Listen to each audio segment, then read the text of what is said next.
자, 오늘 역사서 11번째 시간입니다. 제목은요, 방금 바꿨습니다. 선 넘은 사울왕입니다. 사울왕 선 넘었네. 예요. 자, 본문은 사무엘상입니다. 사무엘상. 자, 지난번에 이제 블레셋과의 전쟁에서 궤 뺏긴 이야기 했었죠. 이 7장은 넘어갈게요. 7장에서 이 사무엘이 이스라엘의 사사로서 이스라엘의 번영을 가져오는 일을 7장은 다루고 있어요. 자, 8장 가니까 이제 이 선지자 사무엘이 늙습니다. 아마도 이 사무엘의 부모님, 어머니 한나 돌아가셨겠죠. 자, 사무엘이 늙으니까 사무엘이 그의 아들을 브엘세바의 사사로 세우는데 이 아들들이 뇌물을 받는 거예요. 아버지 사무엘만 못합니다. 왜 이 아들이 아버지 사무엘만 못한지는 성경은 설명하지 않아요. 다만 이때가 기회다 싶어 백성들이 사사제도를 거부하고 왕정정치, 왕정을 요구합니다. 사무엘에게. 자, 4절, 8장 4절. 이스라엘 모든 장로가 모여 라마에 있는 사무엘에게 나아가서, 이 라마는 아버지의 고향이었죠. 그에게 이르되 보소서, 당신은 늙고 당신의 아들들은 당신의 행위를 따르지 아니하니 모든 나라와 같이 우리에게 왕을 세워 우리를 다스리게 하소서 한지라. 자, 우리에게 왕을 주어 우리를 다스리게 하라 했을 때에 사무엘은 직감적으로 그것이 여호와를 섬기는 데에 좋지 않다라는 것을 느꼈어요. 그래서 여호와께 기도했어요. 그랬더니 여호와께서 말씀하시기를 백성이 너에게 한 말을 다 들어주어라. 이것은 그들이 너를 버린 것이 아니고 나를 버려 자기들의 왕이 되지 못하게 하렵니다. 자, 하나님께서 자기들의 왕이 되지 못하게 하려고 한다. 이 사사를 통해서 다스리시는 이스라엘의 하나님과 또 왕정을 요구하는 이스라엘 백성들, 이 왕정은요, 하나님으로 하여금 이스라엘의 왕이 되지 못하게 하려 한다라고 여호와께서 말씀하고 계십니다. 자, 그리고 또, 자, 8절. 내가 그들을 애굽에서 인도하여 낸 날부터 오늘까지 그들이 모든 행사로 나를 버리고 다른 신들을 섬긴 같이 내게도 그리하도다. 그러므로 너는 그들의 말을 듣되 그들에게 엄히 경고하고 그들을 다스릴 왕의 제도를 가르치라. 라고 이제 왕정 정치의 불이익에 대해서 경고를 합니다. 너희 중에 일어날 왕은 너희의 자녀들과 딸들, 아들과 딸들의 노동력을 뺏을 것이며 너희의 재산을 빼앗을 것이며 이제 이야기를 하거든요. 근데도 백성들이, 자, 19절을 보니까 백성이 사무엘 말 듣기를 거절하여 이르되 아니로소이다. 우리도 우리 왕이 있어야 하리니 우리도 다른 나라같이 되어 우리의 왕이 우리를 다스리며 우리 앞에 나가서 우리의 싸움을 싸워야 할 것이니이다 라고 이야기합니다. 자, 그래서 사무엘이 알겠다라고 응답을 해줘요. 여러분, 사사 같은 경우는 누가 세우죠? 하나님이 세웁니다. 그리고 사사는 불시에 나타나요. 따라서 이 불시에 나타나는 사사들, 그리고 하나님의 사사이기 때문에 백성들의 통제가 되질 않습니다. 그런데 이 왕은 누가 세우죠? 사람들이 세우는 거예요. 왕은 사람들이 세웁니다. 그리고 우리 앞에 항상 있어요. 불시에 나타나지 않고 항상 있습니다. 그러니까 눈에 항상 있기 때문에 의지할 만한 거죠. 사사들에 비해서는. 사사들은 불시에 나타나지만 왕은 항상 있기 때문에. 그리고 백성들의 의견으로 통제를 어느 정도 할 수가 있는 게 바로 왕이에요. 그러니까 사사에 의한 정치는 전적인 하나님의 역사로만 나타나는 반면 왕은 자기들이 요구할 수가 있다는 거죠. 자기들이 세울 수가 있다는 거예요. 왕은 하나님이 세워주시지 않아도. 그래서 하나님께서는 이 왕정 요구를 하나님을 버리는 것으로 보셨다는 것입니다. 자, 그래서 9장에 한 인물이 등장하는데 베냐민 지파의 사사라는 사람입니다. 근데 보니까 2절에 이 사울 왕이 준수하다라고 표현이 되어 있는데 원어를 봤더니만 이 뜻은 핸섬이란 뜻이에요. 굉장히 잘생겼다라는 뜻이죠. 잘생겼고 키가 백성보다 어깨 위는 크다. 그러니까 키가 한 190에서 2m는 되지 않았나 싶어요. 훤칠하고 잘생겼다. 그러니까 누가 봐도 마음에 드는 거죠. 딱 봤는데 키가 있고 덩치가 있고 얼굴이 굉장히 잘생겼어요. 그러니까 남자가 보든 여자가 보든 너무나 마음에 드는 인물이 바로 이 사울이라고 하는 이 청년이었던 것입니다. 사람이 봤을 때 너무 좋아요. 근데 이 사울이 아버지의 나귀를 찾아다니다가 에브라임까지 옵니다. 근데 이 에브라임 산지에 사무엘이 있었죠. 사환이 아무리 찾아도 나귀를 못 찾으니까 사울에게 이렇게 말해요. 6절을 보니까 그가 대답하되 보소서, 이 성읍에 하나님의 사람이 있는데 존경받는 사람이다. 사무엘에 대한 이야기예요. 그가 말한 것은 다 응하리니 그리로 가사이다. 그가 혹 우리가 갈 길을 가르쳐줄까 하나이다 하는지라. 사울이 그 사환에게 이르되 우리가 가면 그 사람에게 무엇을 드리겠느냐. 우리 주번에 먹을 것이 다 하였으니 하나님의 사람에게 드릴 예물이 없도다. 무엇이 있느냐 하니 사환이 사울에게 다시 대답하여 이르되 보소서, 내 손에 은 한 세겔에 4분의 1이 있으니 하나님의 사람에게 드려 우리 길을 가르쳐달라 하겠나이다 하더라. 10절 보니까 사울이 그의 사환에게 이르되 네 말이 옳다 가자 하고 그들이 하나님의 사람이 있는 성읍으로 가니라. 11절 그들이 성읍을 향한 비탈길로 올라가다 물 기르러 나오는 소녀들을 만나 그들에게 묻되 선견자가 여기 있느냐 하니 라고 이제 묻습니다. 이걸 보니까 사완도 알고 있는 선지자 사무엘을 사울은 잘 모르는 것 같아요. 그러니까 사울이 어떤 사람인지를 짐작할 수가 있는데 이스라엘의 사사인 사무엘을 사울은 몰랐다라는 것은 이 사울은 하나님의 통치나 하나님의 말씀에 대해서 관심이 없는 사람이라는 것이 드러나는 거예요. 사완도 하는 거를 사울은 모르고 있었습니다. 이 사무엘이 사울을 맞아들여요. 사무엘이 이제 너의 암나기는 염려하지 마라 라고 하면서 온 이스라엘이 사모하는 자가 누구냐? 바로 너 아니냐? 라고 말합니다. 그러자 이 하나님의 사람인 사무엘의 말을 들은 사울이 깜짝 놀라며 나는 이스라엘 지파의 가장 작은 베냐민 지파 사람이 아닙니까? 자, 왜 가장 작은 베냐민 지파라고 했냐면은 사사기 말미에서 불량배 때문에 베냐민 지파가 완전히 진멸 직전까지 갔었죠. 그래서 막 몇만 명이 죽고는 겨우 몇백 명 살아남았단 말입니다. 그래서 나를 가장 작은 이 베냐민 지파 사람 아닙니까? 그리고 이 베냐민 지파 중에서도 또 가장 미천한 자가 바로 나 아닙니까? 근데 아마 그때 베냐민 지파의 생존자들이 운동 능력이 뛰어난 용사들이었을 거란 말이에요. 그래서 아마 사울 왕이 그러한 자기 조상의 피를 이어받아가지고 굉장히 키가 크고 준수하고 잘생겼던 게 아닌가라는 생각이 듭니다.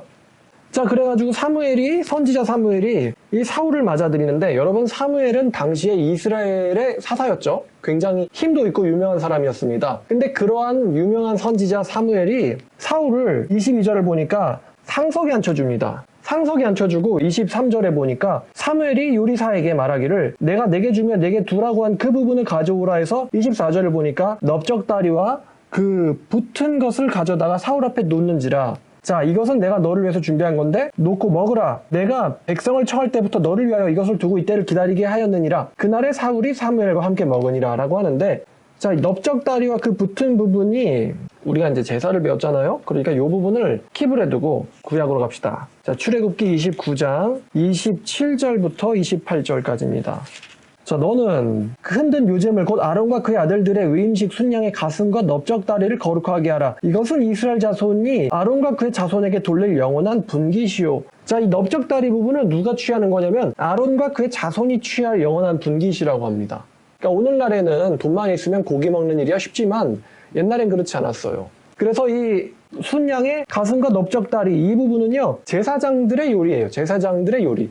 제사장들이 먹을 음식입니다. 또 레위기 7장 32절부터 34절까지를 보시면 너희는 그 화목제물의 오른쪽 뒷다리를 제사장에게 주어 화목제물로 삼을지니 아론의 자손 중에서 그 화목제물에 피와 기름을 드리는 자는 그 오른쪽 뒷다리와 자기 소득으로 삼을 것이니라. 내가 이스라엘 자손의 화목제물 중에서 흔든 가슴과 든 뒷다리를 가져다가 제사장 아론과 그의 자손에게 주었나니 이는 이스라엘 자손에게서 받을 영원한 소득이니라.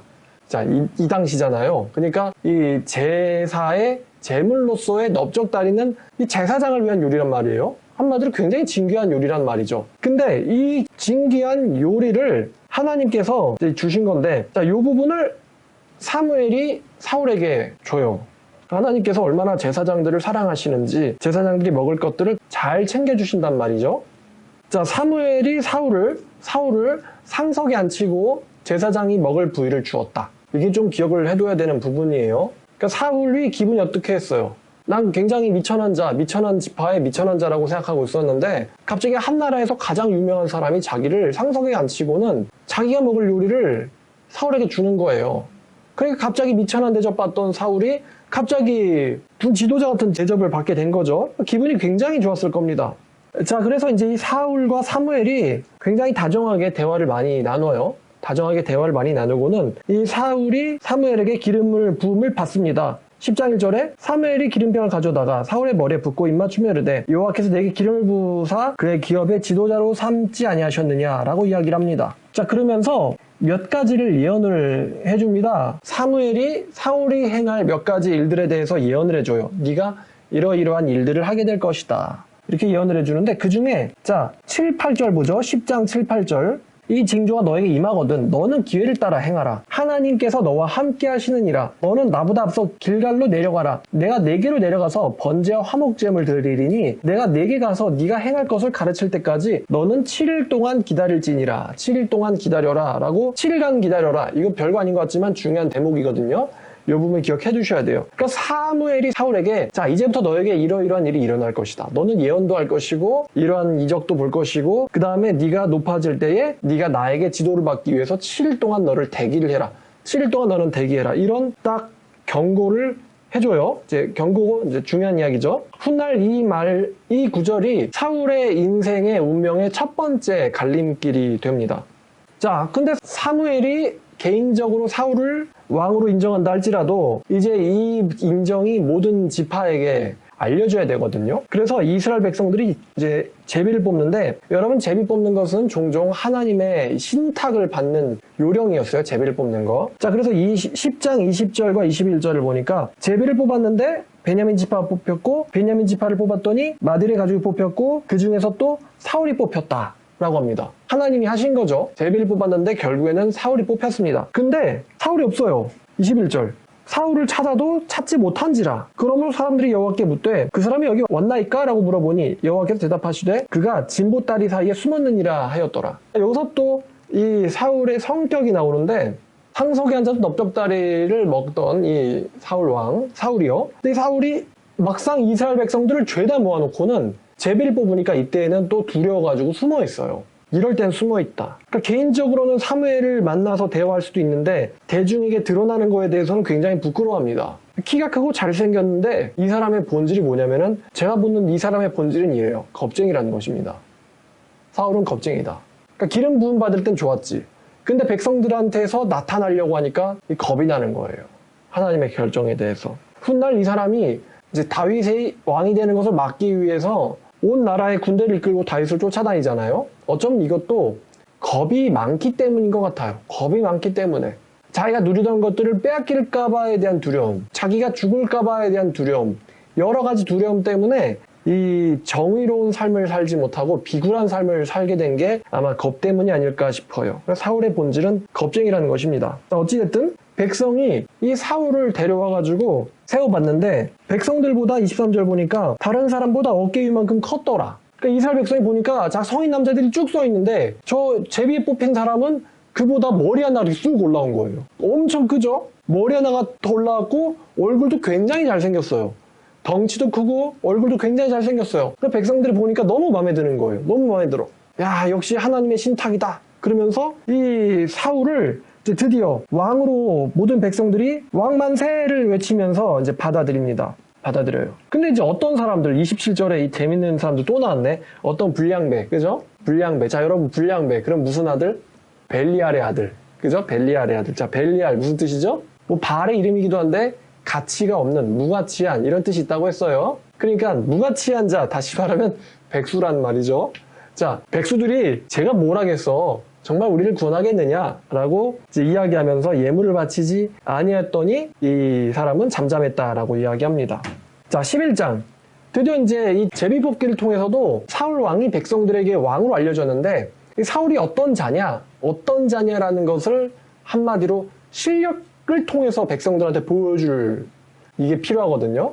사람 세울 때 실력을 통해서 이 사람이야말로 진짜 하나님이 세운 왕이고 신뢰할 만하다라는 게 실력 행사로 드러나야 돼요. 바로 그게 11장 내용인데 암몬 왕 나하스가 길르앗 야베스에 와서 협박을 합니다. 그러자 길르앗 야베스 사람들이 우리를 치지 마시고 우리와 언약합시다. 평화협정합시다. 그랬더니 이 나하스가 한다는 소리가 너희들의 눈을 다 빼면은 내가 언약하겠다. 이거는 이제 말이 안 되는 요구죠. 그래가지고 길르앗 야베스 사람들이 이스라엘에게 전령을 보내가지고 우리 좀 도와주세요라고 합니다. 그랬더니 이 사울이 마침 밭에서 소를 몰고 오다가 아직은 정식 왕은 아니에요. 소를 몰고 오다가 이 전령의 이야기를 듣자 너무 화가 나가지고 자 6절 하나님의 영이 크게 감동되매 그의 노가 크게 일어나 멀쩡한 소를 또 잡아가지고 각을 뜯은 다음에 그거를 이스라엘에 두루 보내고는 나와 사무엘을 따르지 않는 자는 그들의 소들도 이같이 될 것이다 라고 그랬더니 하나님의 두려움이 모든 백성들에게 임함에 그들이 다 같이 나왔다고 합니다. 꽤 용감한 행동이었죠. 자, 그래서 모였는데 보니까 30만 명이고 3만 명이에요. 이스라엘 자손이 30만 명이요. 유다 사람은 3만 명이었다. 그래서 전쟁을 했는데 자 11절 보니까 암몬 사람들이 다 흩어져가지고 둘도 남은 자가 없었다. 둘도 함께한 자가 없었다. 다 그냥 뿔뿔이 흩어졌다는 소리예요. 둘도 뭉치지 못하고 걸음아 날 살려라 하면서 그냥 완전 뒤도 안 돌아보고 암몬 백성들이 도망갔다 이것입니다. 그러니까 자, 이 사울이 드디어 이제 자 15절 보니까 모든 백성이 길갈로 가서 거기서 여호와 앞에서 사울을 왕으로 삼고 길갈에서 여호와 앞에 화목제를 드리고 사울과 이스라엘 모든 사람이 거기서 크게 기뻐하니라. 드디어 이제 입관식 같은 게 일어난 거죠. 사울이 드디어 이제 왕이 됐습니다.